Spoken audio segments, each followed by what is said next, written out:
All right, take a few moments to read the question and pick an answer, and then we'll go through the answers together.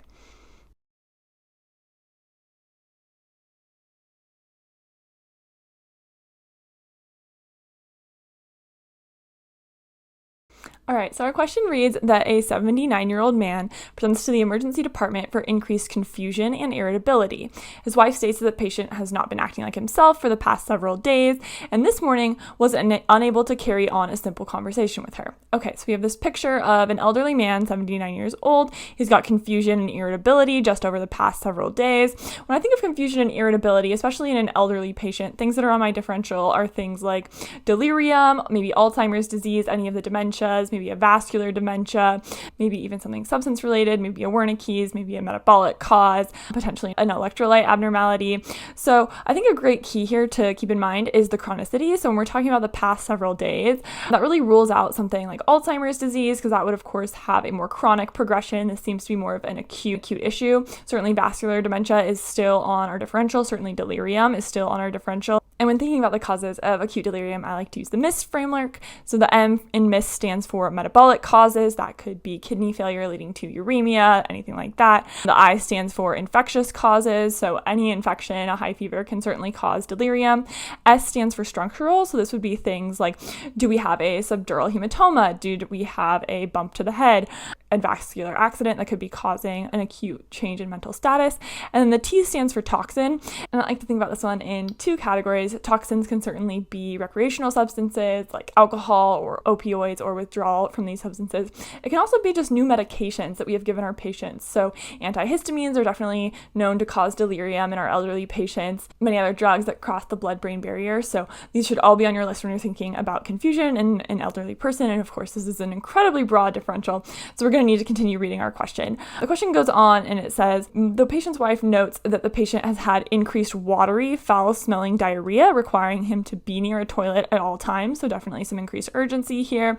The patient's wife states that these symptoms started after their recent travel to Iowa to visit the patient's grandchildren, but denies him having any additional symptoms or ill contacts. When I think about differentiating between different causes of diarrhea, there's a couple questions that I always like to ask. Number one, is it bloody? That's a great question to differentiate between things like Crohn's or ulcerative colitis, or maybe other infectious causes that cause more of a bloody diarrhea like Shigella. It's also important to know if it is watery or foul-smelling. Certainly when I think about watery, foul-smelling diarrhea, I usually think about C. diff. There's a very distinctive smell with C. diff that will often show up in your board-style questions. And then when I think about ill contacts and his recent travel, those are great screening questions to ask about if a patient might have a traveler's diarrhea or a diarrhea contracted from food. So, the chronicity, if it happens on the same day as eating food outside, it might be something like a Staph aureus, those preformed toxins. Of course, if this patient has traveled and then eaten at a restaurant, they might have an E. coli. I think it's really important when they say that there's no other ill contacts. I think that makes it a little bit less likely that we have one of these foodborne illnesses. So that would be lower on my differential here, but with the watery, foul-smelling diarrhea and the urgency, certainly I'd be thinking about C. diff. The question stem goes on to read that the patient's medications include simvastatin and aspirin. His wife reports that he completed a course of ciprofloxacin and azithromycin approximately 1 month ago to treat pneumonia.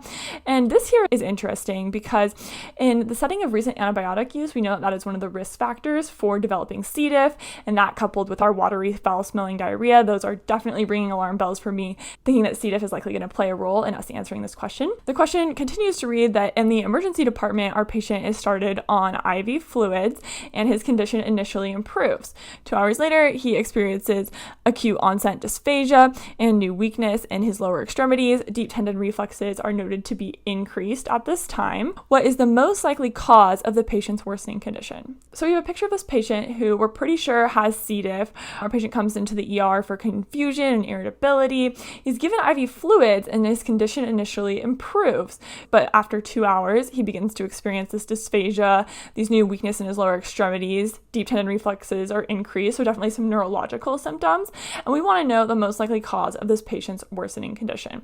When I think about a patient and they're a little bit confused and irritable, they're started on IV fluids and the IV fluids help, what that tells me is that this was likely a dehydration problem. So because this patient has so much diarrhea, they likely became dehydrated, and additionally, because they are excreting all of their electrolytes, they're also probably hyponatremic. And as we know, hyponatremia can definitely cause confusion and irritability. It makes sense with the chronicity of this patient's symptoms. That's kind of the clinical picture here. When you start on IV fluids, it makes sense that his condition initially improves, right? Because the treatment for our hypovolemic hyponatremia would be to start IV fluids and start to replete some of that salt. As we're repleting that salt, however, 2 hours later, our patient begins to experience acute onset dysphagia, new weakness in his lower extremities, and his deep tendon reflexes are noted to be increased at this time. So all these symptoms taken together definitely sound like we have a neurological problem, right? I think one of the key clues they give you here is that the deep tendon reflexes are noted to be increased at this time. That tells me that this is most likely an upper motor neuron problem instead of a lower motor neuron problem. And I think it's incredibly important to differentiate between upper motor neuron versus lower motor neuron when we're approaching these neurological problems, because it can be incredibly helpful for you to help sort out your differential.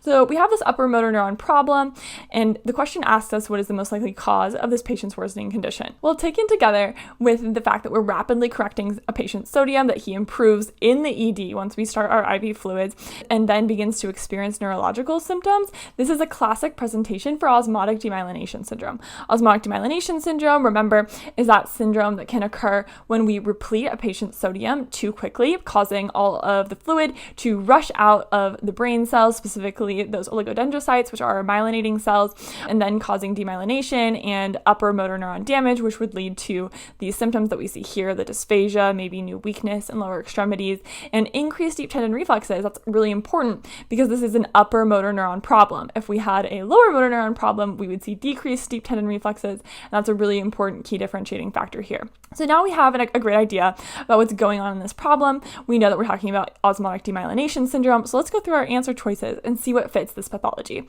First, our answer choice is avulsion of nerve roots from the spinal cord. That doesn't really fit with this picture. Avulsion of the nerve roots from the spinal cord usually occurs due to a traumatic event. There has to be some sort of history of trauma. Our patient was sitting in an ED bed. He did not have any of these neurological symptoms when he presented to the ED and did not experience a traumatic event in the intervening time. So that really would not make sense here, and A would not be a good answer to choose. Our second option is autoimmune destruction of the myelin sheath. And these are classic buzzwords for Guillain-Barré syndrome. And Guillain-Barré syndrome could make sense, right? Because we had a patient with C. diff, they had an infection, and now they're having these neurological symptoms. However, it doesn't really make sense with the time course. Guillain-Barré syndrome is very gradual. It does not just appear within 2 hours. Additionally, it's usually associated with more peripheral nerves, so the deep tendon reflexes shouldn't really be increased. There are a lot of variants, so that's not 100% a great indicator, but it makes it a little bit less likely here. And then finally, because we know our patient initially improved with IV fluids, that is just way more highly suspicious for a hyponatremia, which of course can result in osmotic demyelination syndrome and doesn't really fit with this picture of Guillain-Barré. So this would also not be a great answer to choose on this question. The third answer is accumulation of amyloid beta protein deposits. This is a classic way that they will try to indicate to you that they are talking about Alzheimer's disease. However, this doesn't really fit with our picture because we have this time course where our patient has only been confused for the past several days. With Alzheimer's disease, it's a much more chronic progression. Additionally, Alzheimer's disease does not improve with IV fluids, so that's a great indicator that we're not talking about a progressive dementia here. So option C would not be a great one to choose. Option D, we're talking about cerebral apoptosis and shrinkage of our oligodendrocytes. Of course, this is going to be the correct answer, and this is a classic way that they're going to test you on osmotic demyelination syndrome. So what's happening is we are having this shrinkage of our oligodendrocytes because all of the water is flowing out of them in response to the increased salt in the surroundings. This is going to lead to cerebral apoptosis. This cerebral apoptosis, or cell death of our neurons, is what is going to lead to some of those neurological symptoms that we see in our question stem, and this of course would be the best answer to choose here. And then finally, our last answer disorder, antibodies against postsynaptic acetylcholine receptors. This is a classic indicator for myasthenia gravis.